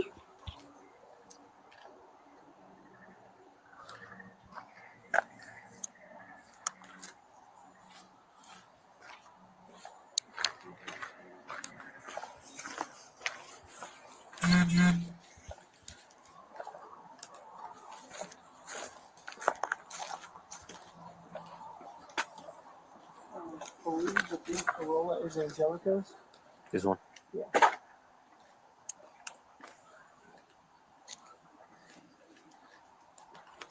So Grizzly True Crime, she does have a lot of videos on this case. Excellent videos. I recommend her. Like, she's one of the top people I would recommend for information on the case. And she's been so kind to me, like allowing me to use her videos, even sending me unlisted links, like and any other creator. Like at one point she posted an unlisted links for all the interviews without commentary, because all that was on her channel was like with the commentary version. She is just awesome. She puts in so much work. Like, she's very detailed. Even her description boxes are, she just does a really great job, and I highly recommend her for more information on this case for sure. And then also, like I said, that timeline will give you like a really big idea, and it's taken from not just the news. It's from, I used both, like 2 local news sources, because they both had timelines, and I incorporated what they had, but also a lot of it is just stuff that you wouldn't have without FOIA request. So between those things, I think you could get a really good idea of what's going on here, at least what we know so far. And the silver Lincoln is mine. Well, it's actually my parents. But, I think he's being held in the medical ward for some reason. This is the one that she said she doesn't like to ride in. Yeah, this is the one she was embarrassed to get dropped off in. So I was that age. I understood. Who, Harley? Forgive the donut there. I got a flat tire earlier this That's afternoon. fine. You might want to put Oh, Maddie. Yes. So this is also on my Patreon. There's 2, because I know you're in there. So if you look, there's Stephan Stern's documents. There's 2 drops. It's in one of those. The cop is explaining, so the autopsy and all of that, it's against the law for that to be released in Florida. But the reason it kind of like fell through the cracks is because a cop was in his narrative explaining all of his involvement with the case from start to finish. And at one part, we just see a little sentence where he says, talk to the medical examiner, and they said that her hyoid bone was broken, just like we talked about recently with Wade's case, and that she died by strangulation. So it just happens to be like in one of the officers' narrative, but that's all we know. Yeah, I stuck it there when I was changing the tire. I got you, yes. Thank you for pointing that out. A lot of people, they look in cars, if they see that, they'll smash that back window. Oh, no, Candace. Yeah, good for you. Are these all the cars? I believe there's just one car. This one?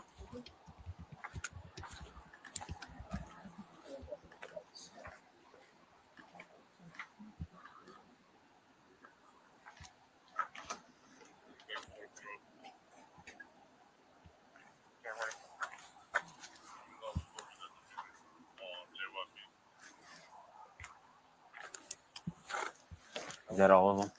Yeah. Just those 4? Okay. All right, well, I'm going to go head over to Sisters. What is her name? Stephanie. Stephanie? All right, I'm going to go over there.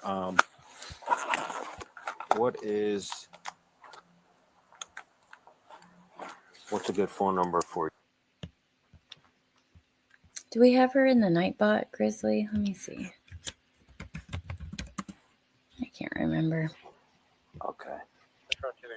All right, I'm going to go head over there, okay? All right. Yep. Don't worry.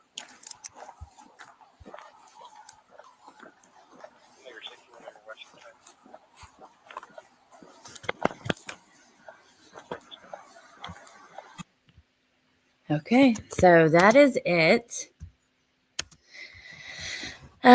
Please go check out the creator I dropped in the chat or in the description that put out this body cam, allegedly speculating. Yeah, I've chatted with them a little bit, and they're very nice. And then, yeah, let me just check on your guys' comments, and that's it. All we've got for today. Besides, I'm going to fix that timeline for you all. And Yeah. Jen was only worried about herself. Gastric bypass, disability, medicines galore, handicap plates, me. Now let me get some sleep. What a homely spirit she possesses. Yeah, her needing sleep that night. I don't understand that. I'm curious if he had any. Does anybody know of any surgeries that he had, like gastric bypass or something? Because making the thumbnail, I noticed, like, and I think we've talked about this before, or it's came up before. It appears like his stomach looks, I don't know, it looks weird. Like there's a extra belly button or something. Oh, thank you, Who Dat.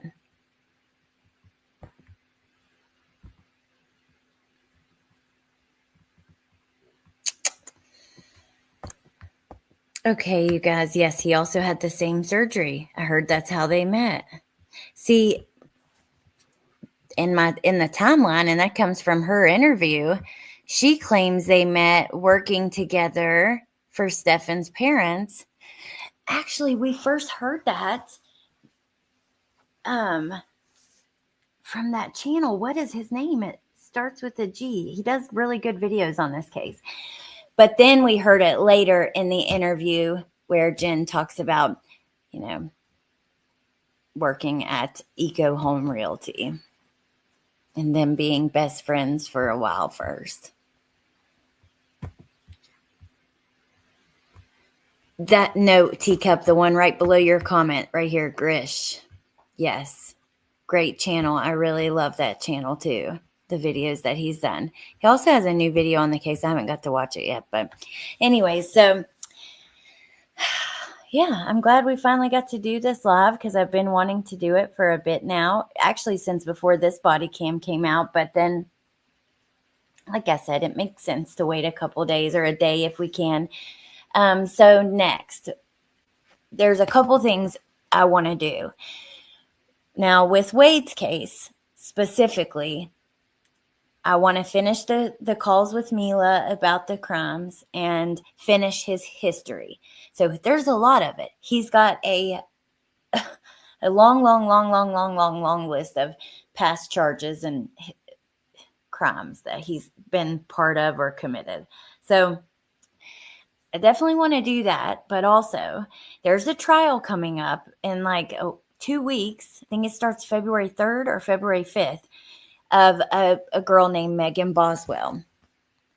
And this was one of the first cases I ever covered on my TikTok, because that's where I started making videos. TikTok was when her daughter, Evelyn, went missing. Let me show you guys what they look like. Beautiful little baby. Let me tell you, this is Letitia Leilani 2.5 or 3.0, because we've already got Letitia and Leilani. You guys will really be interested in this. So I think, please join me to watch it. We're going to do some history on the case, learn the backstory together. It's been years. And then we're going to watch the trial together. I've already started grabbing articles I want to go over with you, but I'm not quite ready yet. But listen, so Megan, right here, full interview with the news. She spoke to the news multiple times, to police multiple times, with different stories every time. She's got 12 different lying to police charges. It's literally Letitia Leilani 2.0 when it comes to the lies, the bullshit, and the spin. She's just something else. Now, Evelyn, most precious little baby ever. See, Megan's dad is the one who reported her missing after he hadn't seen her for a long time. And come to find out, she was, on his property, actually, in an old toy, in a shed where her mom's old toys were, and all this. And we're going to go through it. It is awful, but wrapped in aluminum foil. I don't know if that's what she used to suffocate her or what. I think that it the way I understood it, that was on her before she passed, based on, it's in the article that I just read. So we'll look at it soon. So let me not even try to explain it and get it wrong. But this is Evelyn. Look at her. She's so freaking adorable.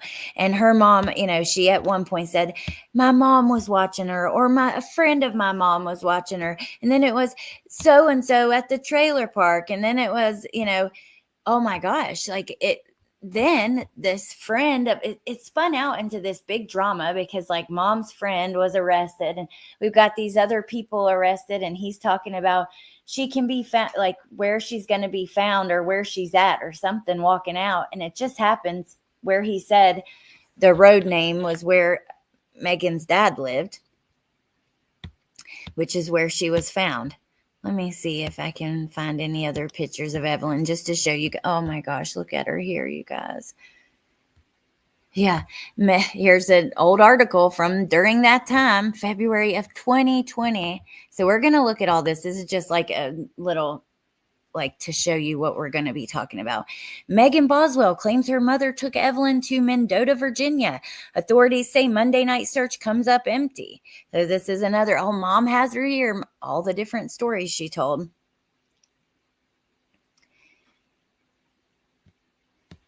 Let's see.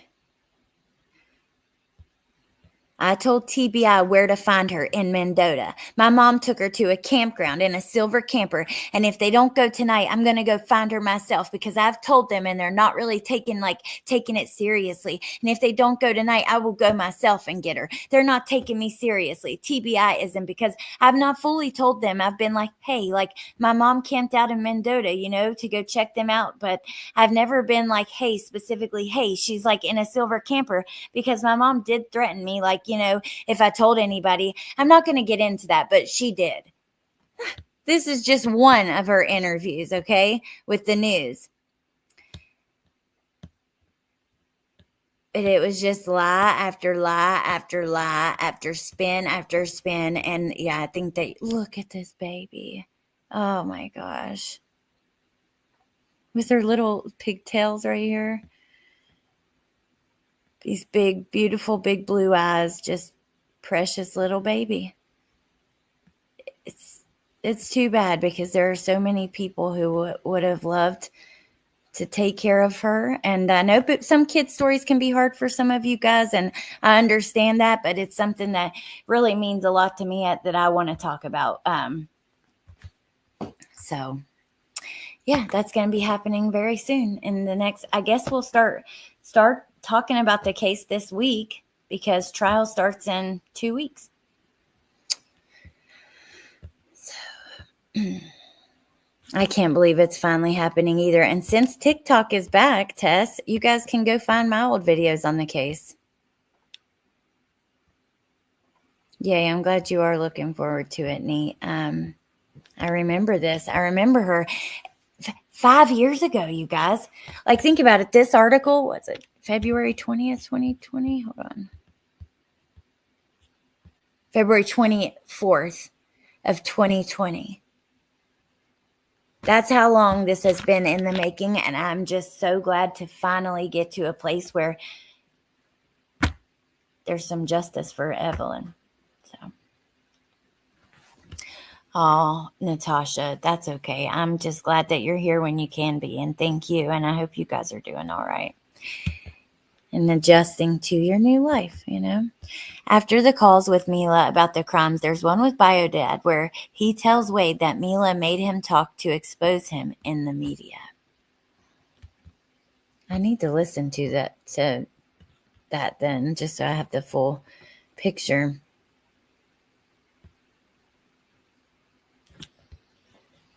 They do all three kind of look alike, who dat?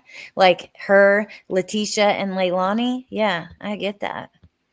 It is so sad. Well, good, Natasha. Good. I'm glad that some of you guys will want to follow this with me because, like I said, it just means a lot to me because I've followed it from day one, and I can't believe we're finally at the place where it's going to trial. Like, I felt like this with Gannon as well. I had followed that since day one. Like, I remember watching videos about him being missing like in the first day or two.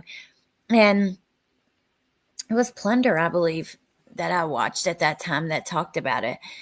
But when Letitia finally went to trial, and that was 3 years later, it felt like it had been so long, like such a journey. And thank God, finally, like justice for this little boy. And this monster can be locked up for life. Well, now, like, I'm getting that feeling again, and it's been even just a little bit longer. So it just means a lot to me. So if nobody wants to watch it, I'm still going to do it. But I'm glad that some of you guys are interested. This is a case that I watch, and I can't wait for this. That witch deserves prison. Oh, yeah, we're going to watch her old interviews. She sure did say she was at a campground. You're right, Chris. Which, yeah. Yep, 2020. She is similar to Casey Anthony and Letitia. Fight me, dishwasher. Dishwasher.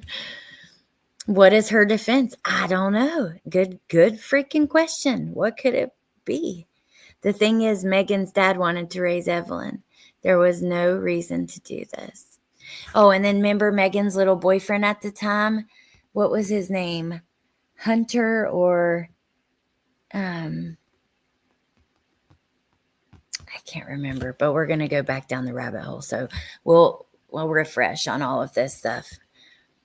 So anyways, thank you guys for being here today and joining me to go through all of this. Huda, I would have taken her in a second too, for real. But I appreciate you guys. Thank you for supporting my channel and supporting me. I